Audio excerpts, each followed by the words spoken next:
MRTP act అనేది 1969లో వచ్చింది. ఏంటి ఈ ఎంఆర్టీపీ యాక్ట్ అని అంటే దీనిని ఏమని పిలుస్తారు అని అంటే monopoly and restrictive trade practices act. ఏదైతే ఆర్థిక కేంద్రీకరణ, వ్యాపారంలో ఏకఛత్రాధిపత్యం, మోసపూరితమైనటువంటి వ్యాపారాలు జరుగుతాయో వాటిని నియంత్రించేందుకోసమే 1969లో ఈ ఎంఆర్టీపీ యాక్ట్ని తీసుకురావడం జరిగింది. ఈ యాక్ట్ వచ్చినటువంటి సమయంలో ఇందిరాగాంధీ గారు ప్రధానమంత్రిగా ఉన్నారు. ఈ యాక్ట్ రావడానికంటే ముందు కొన్ని కమిటీలు పలు కీలకమైనటువంటి సిఫారసులను చేశాయి.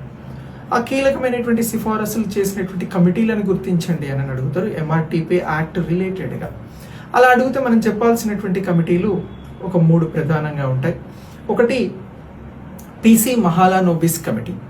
ఇది 1964లో ఈ వ్యాపారాలకి సంబంధించినటువంటి అంశాలను బేస్ చేసుకొని రిపోర్ట్ని ఇస్తుంది.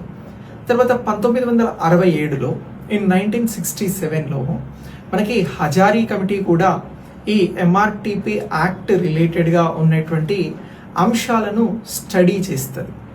ఆ తర్వాత 1969లో దత్ కమిటీ కూడా ఎంఆర్టీపీ అనేటువంటి యాక్ట్ రావాలి, దాని ఆవశ్యకత ఉంది అని చెప్పేసి ఇంపార్టెన్స్ పైన రిపోర్ట్ని ఇస్తుంది.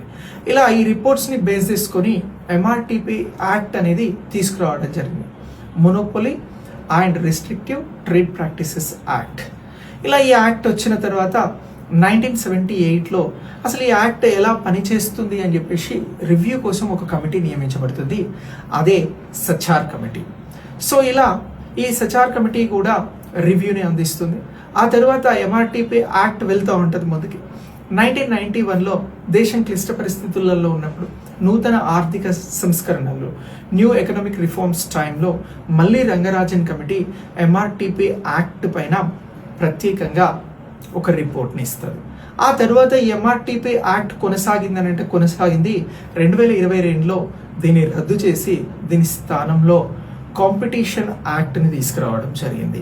ఇలా ఎంఆర్టీపీ యాక్ట్కి ఒక చరిత్ర ఉంది. దీన్ని మనం గుర్తుంచుకుంటే కమిటీల పాయింట్ ఆఫ్ వ్యూలో, యాక్ట్ పాయింట్ ఆఫ్ వ్యూలో దీన్ని ఎందుకు తీసుకొచ్చారు, సో దీనిలో ఎన్ని కమిటీలు వచ్చాయి, ఇది ఏర్పడక ముందుకు ఎన్ని కమిటీలు వచ్చాయి, ఏర్పడ్డాక ఎన్ని కమిటీలు వచ్చాయి అనేది మనం చెప్పగలిగితే మనల్ని క్వశ్చన్ ఎలా అడిగినా కూడా ఆన్సర్ చేయగలుగుతాం. ఎగ్జామ్ విధానం మారింది, ఏ కాన్సెప్ట్ చదివినా ఇలానే చదవాలి, ఇలా చదివితే మనకు ప్లస్ అవుతుంది. సో అలాగే మీకు ఇలాంటి మంచి మంచి కాంటెంట్స్ని నేను అందిస్తూ ఉంటాను. దీనికోసం మీరు ఐకాన్ ఇండియా యాప్ని డౌన్లోడ్ చేయండి. అలాగే ఐకాన్ ఇండియా యూట్యూబ్ ఛానల్ని, ఇన్స్టా పేజ్ని కూడా ఫాలో అవ్వండి.